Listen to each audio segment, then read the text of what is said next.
Ils ont tort de nous prendre pour plus bêtes que nous ne sommes. C'est pas parce que ils disposent là d'un arsenal de guerre à la place de cerveau qu'ils vont croire que nous avons peur d'eux. Non, pas du tout.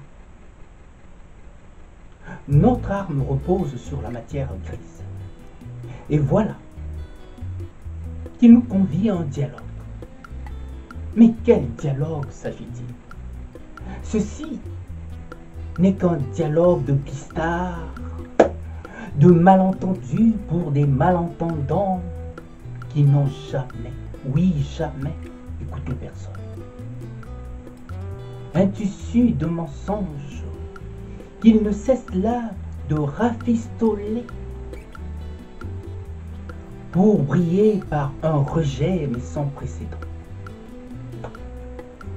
On nous brandit un tel tissu de mensonges en porte-étendard à croire que Dieu serait si bête que ça. On a beau rouler dans la farine le facilitateur et sa bande, mais jamais, oui jamais, on ne roulera là le peuple congolais et son opposition. Nous sommes fatigués de ces idiots qui se prennent pour des maîtres normes. Des gens qui réfléchissent à peine et qui croient que tout repose dans la violence. Non. Et voilà pourquoi je ne comprends pas l'entêtement du facilitateur à aller coûte que coûte à un dialogue indigent dont il a été recusé par l'opposition, la diaspora et le peuple congolais. Cela devient indigent. Oui, cela devient une marche forcée où l'on voudrait mettre de force une camisole au peuple congolais et à son opposition. Non, non, ce dialogue est bien loin d'être sain, simplement parce qu'il est l'œuvre d'un chaos si bien orchestré, et nous l'avons toujours dénoncé. Nous serions bêtes si nous n'avions entre-temps rien dit, mais nous l'avons toujours dit.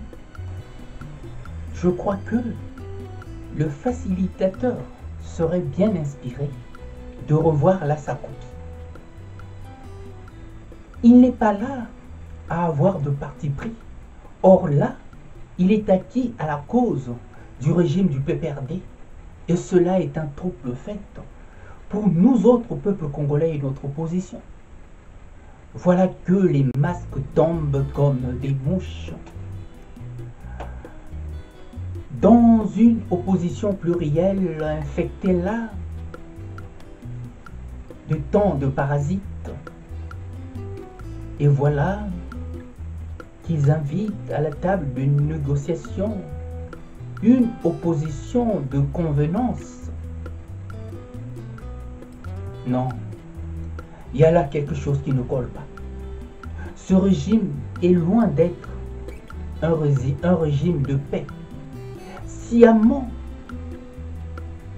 il a plongé là le peuple congolais dans une telle incertitude, dans un climat de violence et dans un climat de peur, pour faire là sans doute ces sales besognes dont nous connaissons aujourd'hui les raisons. Je finis là par croire que la classe politique congolaise n'est faite que de canards boiteux, excepté quelques opposants de pro. Oui, quelques opposants de pro. Je pense que cette classe politique, à ce jour, n'est autre qu'une farce de l'histoire, excepté quelques opposants, comme je l'avais dit tout à l'heure.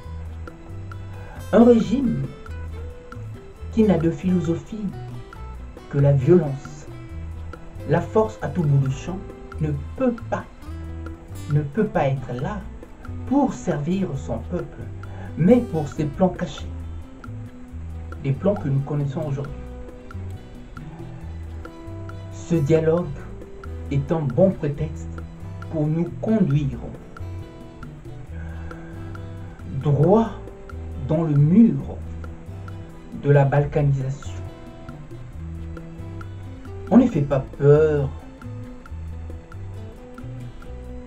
à des gens qui ont compris et encore moins à ceux qui ont tout bien compris. Le message est clair. Nous n'avons pas peur de vous.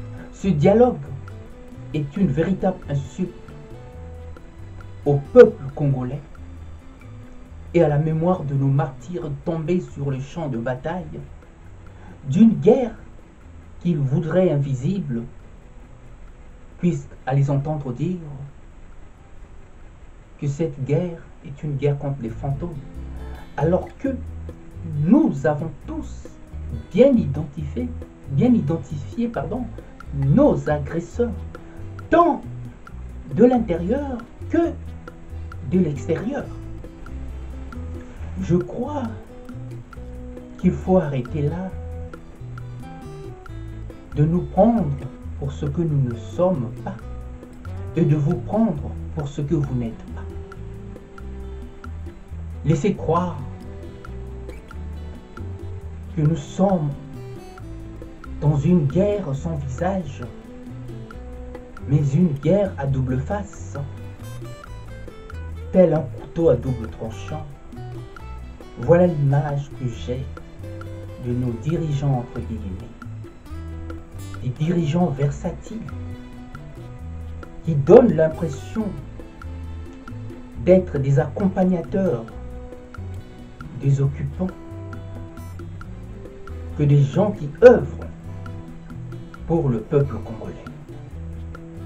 Oui, ce dialogue, je vous avoue, n'est que de la propagande et on se croirait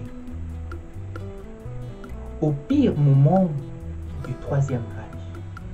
Est-ce que nous sommes faits que pour être gouvernés par des malades? Je crois que cette approche démontre à quel point nous sommes à des années-lumière de ceux qui nous gouvernent aujourd'hui. De quoi là tourner Machiavel dans sa tombe.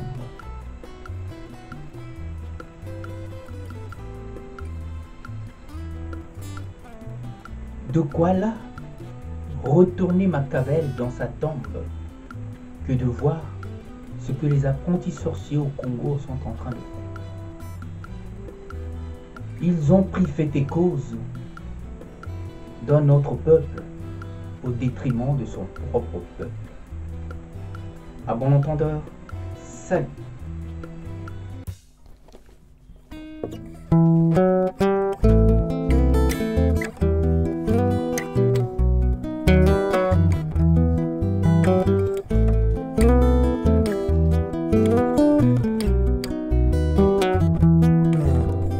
Un jour, tu t'en iras comme une voix qu'emporte le vent, comme une voix qu'emporte le vent au-delà des mers. Un jour, tu t'en iras comme une voix qu'emporte le vent, comme une voix qu'emporte le vent au-delà des mers.